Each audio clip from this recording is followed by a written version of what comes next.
Mas uma coisa que me interessa nessa história toda que você está me contando é que, por mais que a gente teve histórias, momentos da história do Brasil que a gente foi para um âmbito autoritário da coisa, Sim. O Brasil, por algum motivo, nunca se perdeu tanto nisso, no sentido que não foi um Mao Tse Tung, tá ligado? Da vida. Porque aqui tinha os militares, essa é uma questão que você colocou interessantíssima, que está até no meu livro, no meu curso, lá, Ditadura Brasileira, que é a seguinte, os militares brasileiros não eram nazistas, fascistas, aí é bobagem quando eu falo, daquela época, né, de 64, eles são positivistas, ou seja, um Estado central forte, modernizador, autoritário, né? E vem Mas eles são patriotas. Sim, naquele eles momento, pelo sim. Bem do que eles Não tem nada a ver com o Bolsonaro. O Bolsonaro é traidor da pátria, né? Ele é Okay, traidor. okay. Ele se ajoelha pro imperialismo americano. Você imagina? Ele se ajoelha pra quem salvar os filhos dele. Ele não faz uma coisa. Aí, os militares, você tem um programa naquele momento de nacionalismo, de industrialização rápida, de inserção do Brasil no mundo, do Brasil ser uma potência no hemisfério sul, potência militar no hemisfério sul, vem até a história da bomba atômica, né? Começa a se fazer um programa... Que a gente tem, com certeza, uma Não tem. Não, deve ser... Tem o Bolsonaro, que é a nossa bomba atômica. Lembrar que em Hiroshima morreram 150 mil no bombardeio atômico. O Bolsonaro já matou 600 mil no Brasil com a pandemia. Calma. Só para ver, ele é 4 vezes... mil, vai. Não, mas já estamos chegando a 600 mil. Não, eu sei, mas dá para pôr tudo na conta do Bolsonaro. Não, você poderia, diz os especialistas, que de cada 5, se você tivesse tomado as medidas adequadas, você salvaria 4 tal, né? Você teria condições pelas estatísticas... Eu entendo, mas é que tem que tomar cuidado, porque, tipo, a pandemia é um fenômeno natural, que tem de ser tratado cientificamente. Que, tipo, um ser humano não é também a causa de tudo da parada. Eu acho que é importante dar esse fato para não parecer que a gente tá batendo no Bolsonaro só por bater, tá ligado? Não, eu tô batendo porque ele é incapaz, é incompetente, é reacionário, é traidor da pátria, é chefe de quadrilha, só isso, é uma forma para homenageá-lo. E ele é tudo isso. Porque mas foi 600 mil pessoas que morreram por causa dele. Mas se você for pegar ação concreta, né, quando você... Ele continua conspirando contra a vacina. Nessa matéria de hoje, ele está conspirando contra a vacina. Bom, quer dizer, é inacreditável. No discurso internacional que ele fez na ONU, ele falou a favor da vacina. Não, mas também falou do Tratikov. O Tratikov é um dos maiores crimes cometidos no Brasil. Que é isso? O Tratikov é o tratamento precoce. O tratamento precoce. E eles inventaram em Manaus... Mas isso está sendo discutido bastante nos Estados Unidos também. Não, mas isso é de pessoal da extrema... Tem de lembrar que os Estados Unidos é chamar Terra da Liberdade Peru no Mútil, né? Então, se você vê lá que tem a Ku Klux Klan, a supremacia branca, que, por sinal, o Bolsonaro trouxe para o Brasil o número 88 daquele clube de tiro... Vejam hoje, tá lá no UOL, aquele 80, eu já sabia que já tinha me contado essa história, eu só não falei, mas saiu agora no UOL, tudo bem, eu vou dizer. 88 é a supremacia branca, é 2 vezes a letra H, de Heil Hitler. Entendi. É isso. É o número 8. Ou seja, eles trouxeram isso para o Brasil e está o Eduardo Bolsonaro com isso. E é supremacia. Então, pensar que Estados Unidos é aquela lembrança, dos pais fundadores ali, eu estou me referindo ao processo da independência, a democracia, depois... Você tem que lembrar que a emenda 13 da Constituição americana não aboliu a escravidão, hein? Leia, inclusive, a luta até hoje da Angela Davis, leia a continuidade da 13ª emenda. Então, é um negócio complicado, mas que é uma referência em debates políticos para nós, claro que tem coisas fantásticas lá, em termos da cultura, grandes escritores, filmes, não mas é necessário tomar cuidado das coisas que vêm. Eles não são também o arauto da moralidade mundial. Da moralidade também, tem casos lá de terrível corrupção e tal, mas tem coisas extremamente legais, bacanas e tal. Agora, e que nós somos aqui tributários, né? Basta ver a influência dos anos 60 lá aqui no Brasil. Esse por aí vai. mesmo aqui é totalmente baseado na cultura americana. Não, e você pega, outro dia eu estava falando até estava no Jornal da Cultura, só um parênteses, aí tinha um senhor lá, e eu me lembrei de um filme chamado Easy Rider, que aqui chamou Sem Destino, né? Que é um clássico, né? Com o Peter Fonda, o Dennis Hopper e o Jack Nicholson, que provavelmente é o primeiro filme que rouba a cena. E aí você vê o que é os Estados Unidos, porque eles estão fazendo, porque os Estados Unidos foi do leste para o oeste, né? Veio do Atlântico para o Pacífico, processo de ocupação territorial. E no filme é o contrário, eles querem passar o carnaval em New Orleans, então eles estão vindo da Califórnia, porque a Califórnia é um outro mundo nos Estados Unidos. E aí eles vão chegando no meio oeste, onde estão os caipiras, e aí, vê uns caras cabeludos, tudo, de moto. É uma tragédia, porque eles acabam nem chegando e vendo o carnaval em New Orleans e tal. Então é isso. Isso às vezes trabalha no cinema norte-americano. Tem o Mississippi em Chamas, por exemplo. Podia citar uns 500 mil filmes. E tem filmes lá no Nascimento do Cinema, Nascimento de uma Nação, que é um clássico do Griffith. É um filme racista, terrivelmente. E por aí vai. Então, a grande questão que eu estou dizendo é que o Bolsonaro, eles trouxeram essa questão norte-americana para cá. E nós não tínhamos isso. Essa questão das armas. Uma das últimas reportagens da Folha de São Paulo, dia desse aí que passou, aumentou o número de pessoas com armas no Brasil 3 vezes. Desde 2019, quando ele assumiu a presidência. Mas você acha isso ruim? Acho, claro que sim. Isso aí é Estados Unidos, que tem aqueles malucos que entram na escola, fuzilam, matam não sei quem. Mas isso pra não que é o cara vai ter sintoma pequeno de uma parada? Eu não sei se concordo com você nesse sentido. Você imagina 6 armas, você ter 6 armas. Aqui ele fez um carro decreto. não é uma arma. Você imagina o seguinte, por que o cara precisa de 6 armas? Primeiro, com que dinheiro? O cara hoje não tem dinheiro para comprar arroz, feijão e carne. Quem é que vai comprar 6 armas? Né? Isso vai tudo pro crime organizado, no fundo. Né? Quem vai armar? Mais ou menos. Eu não, vai teria 6 tudo. armas. Vai tudo pro crime organizado. Quem vai ficar com essas armas? É que o crime organizado final... não tem problema de conseguir arma, tá ligado? Sim, ele pode conseguir, as nossas fronteiras Ele são despoliciadas. Afinal, tá ligado? Mas ele não pode precisa até. comprar legalmente Mas as ele paradas. pode até, se o quiser, se assim o desejar, você veja a facilidade de conseguir ter isso. Então, Mas será que o Estado não está sendo meio babá e não permitir o ser humano ter uma arma? Não, o Estado precisa ter segurança pública, algo que o Bolsonaro nem quer, porque o Bolsonaro é criminoso. Ele é aliado de miliciano. Mas esquece o Bolsonaro. Vamos pensar em liberdades individuais aqui. Liberdade não é ter uma arma. Isso daí é uma leitura da extrema-direita norte-americana. E sabe por quê? Isso está na Constituição dos Estados Unidos, mas você não entender 1776, o que era ter arma num país que você está quase só na faixa aqui atlântica, né? E não tem Estado ainda, a estrutura estatal. Nos filmes de Velho Oeste, acho que claro, todo mundo assistiu os grandes faroeste clássicos, John Ford, Tô jogando Red Dead Redemption, que é o jogo do Velho Oeste, muito foda. E pega o John Ford, que é um irlandês, de descendência irlandesa, que é um diretor, assim, fantástico de cinema e tal. Você sempre vê o quê? Chega a família, chega o missionário, vai ocupando aquelas áreas, vem a carroça, sempre assim. Só que não tem lei. É uma tremenda zona. Quem é a lei? É o xerife. Quem é o xerife? É o Estado. Né? Aí que chega e começa, e aí vai envolver até a questão de andar com armas, etc. Porque chegou o xerife. E aí depois vem a prisão, vem isso, vem aquilo, etc. Tal, e por aí vai.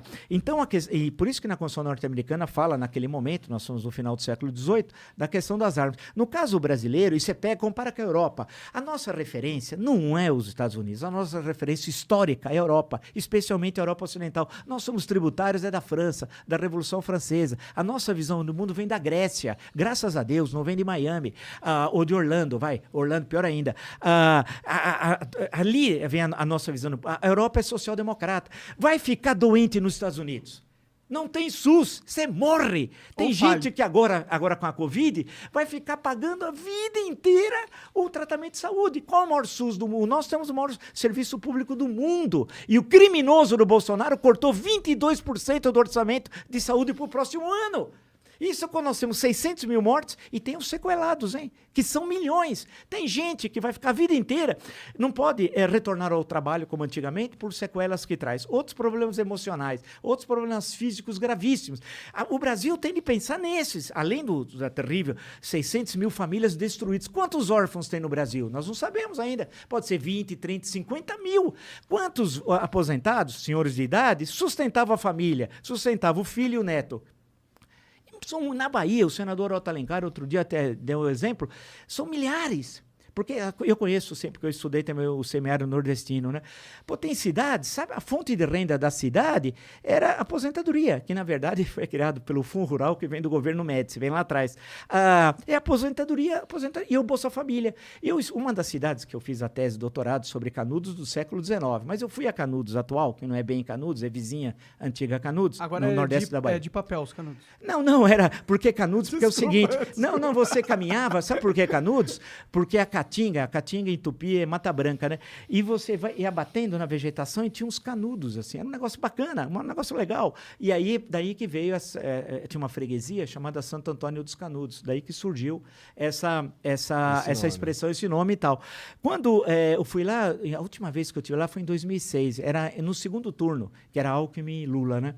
E foi interessante, que eu escrevi até um artigo para a Folha na época, que eu fiquei vendo como é que funcionava agora a comunidade. E peguei os dados, fui comparando. A cidade tinha 2 fontes de renda, aposentadoria rural e Bolsa Família. A economia local, o PIB local, era quase que desprezível, não tinha nada. Por quê? Porque você está nos semiáridos. Para você desenvolver atividade agrícola é muito difícil. Você cava 30 centímetros, você bate no cristalino, na rocha pura. Então você tinha um pouco de pecuária ali, né? Que era o bode, que eles gostam muito lá na Bahia, tal do bode. A presença do Estado, onde está? O DENOX, foi, o Departamento Nacional de Obras e Contratos, foi na prática destruído, né? Não tem mais nada. O Banco do Nordeste só financia os grandes. Deixa sempre os pequenos tomarem na cabeça. A Sudene, está lá, o DENOX, a sede é Fortaleza. Banco Nordeste, sede Fortaleza. Sudene em Recife. Só que eu estou lá no nordeste da Bahia e não tinha nada. As pessoas sofrendo lá. E em Canudos, naquela época, isso em 2006, a pessoa recebia, acho que R$5 para capinar um terreno, cara, por dia. Você olhava e falava, putz, e aquele sol dos diabos, né? Porque eu fui muitas vezes lá, eu nunca vi chover, porque o índice pluviométrico é baixíssimo e tal. Então, quando aí você analisa, passa por isso, você vê que a sociedade brasileira é muito pobre. Nós somos o segundo país mais desigual do mundo. Sério? A pandemia criou milionários no Brasil, mas como é possível? Aumentou, acho que 13 multimilionários na pandemia. Pô, mas todo mundo piorou na pandemia, caramba. Mas faz sentido, na verdade. Eu não sei como, eu gostaria até de saber. Até numa crise existe oportunidade. Sim, os laboratórios ganharam para a fortuna por causa do Bolsonaro, né? Vocês imaginam do cara mostrando aqui para a EMA tá vindo aqui, né? Ele mostra para a EMA, né? Você acha que aquela propaganda de laboratório, aquilo lá foi tudo de graça? Sim. Aqueles laboratórios ganharam fortunas. Mas não só isso o argumento, né? Por exemplo, as empresas que também fabricam máscara tiveram um boom. Sim, mas os podcasts tiveram um boom, entendeu? Mas aí é competência de vocês, é outra história. Aí vocês não estão vendendo, usando a pandemia como instrumento para lucrar. Isso não tem mas acabou sendo, entendeu? Mesmo que a gente não use. Tá. Mas a coisa toda, se você for analisar, é que a nossa situação piorou muito. Mas piorou muito com o processo da pandemia. Aumentou as desigualdades sociais. Mas faz sentido também numa pandemia isso acontecer. Mas se tivesse o governo, seria diferente. A grande questão, que o Paulo Guedes é um tremendo falastrão, eu sempre digo, isso eu concordo. Nunca escreveu um livro, não conhece o Brasil. Se nós tivéssemos tomado naquela conjuntura as medidas econômicas necessárias, que era proteger o micro e pequeno empreendedor. Estavam falando do BNDES ontem, no senhor lá da Ravan, que tem 57 empréstimos, dos quais 50 na época do PT. Mas o pequeno negociante, o pequeno produtor, não tinha jeito. Esse passou foco. O pequeno, o micro, o médio. Então, a questão toda, se você for desenhar todo esse cenário, você não tinha uma política econômica de defesa dos mais frágeis. Por outro lado, a discussão da Bolsa, depois do auxílio emergencial, o valor foi a Câmara dos Deputados que estabeleceu os R$600. Não foi ele, que era 300. E aquilo permitiu a economia circular no momento fundamental para o país, a economia circulou. Porque senão, a tragédia seria, não foi menos 4,1, né, o ano passado, do PIB negativo, seria muito maior e as pessoas também passariam situações muito mais difíceis. Então, a grande questão é que você precisa, e aí é o nosso desafio, vem a tua questão inicial lá, é como você ter um governante que tenha sensibilidade social, competência para estabelecer alianças políticas, né, que isso é indispensável, defesa da democracia, inserção outra vez do Brasil no mundo, porque a economia global, não pensa que se nós não olharmos para o resto do mundo, nós vamos ficar absolutamente isolados. Buscar parceiros, estimular a juventude, não deixar que ele... Eu entendo, as pessoas falam para mim, olha, eu vou mudar do Brasil. Eu falo, não, mude o Brasil, não do Brasil. Né? Não é possível a gente mudar. Temos que batalhar. Eu já falo, sai daqui quando você pode, mano. Não, tem de mudar, nós temos de mudar. Então nós temos de construir. Você não vai mudar, só sai daqui, se você pode, sai daqui. Mas nós temos condições, porque as condições estão colocadas. Por exemplo, se você olhar os próprios setor primário, agricultura, a pecuária, que é muito eficiente, nós temos um setor de serviços que pode se desenvolver bastante e muito. Precisamos recriar o setor industrial. O potencial a gente tem. Com certeza. Potencial a gente tem pra caralho. E o setor industrial, você imagina o seguinte... Que precisa ter mas precisa ter plano, precisa ter projeto. Esse governo, isso por exemplo, não tem. tem. O Brasil não tem então, um plano. Você olha pro futuro do país e você só vê desgraça. Então você... Não, a gente vê no nosso horizonte próximo aí um Bolsonaro versus Lula. Isso é aterrorizante. Isso é aterrorizante. Agora, precisa ver... É aquela história, nós estamos ainda há 13 meses da eleição, né? A política é muito dinâmica, né? Teve eleições que 13 meses ou 12, se preferirem um ano antes, tinha um quadro eleitoral e depois na eleição foi outro. O processo é muito dinâmico. Precisa ver o que vai ocorrer nesse processo, ou seja, como é que isso vai evoluir, né? Precisa ver se o Bolsonaro fica até o final do mandato. Ninguém sabe se vai ter impeachment, se ele pode até renunciar, ninguém sabe novas denúncias. Nenhum dos dois cenários provável, na minha opinião. Tá em aberto. A CPI da pandemia vai apresentar agora dia 20 de outubro o seu relatório. Esse relatório vai para o Tribunal Penal Internacional de Haia, porque tem crimes de lesa humanidade que foram cometidos aqui no Brasil. Então, precisa ver novas denúncias de corrupção.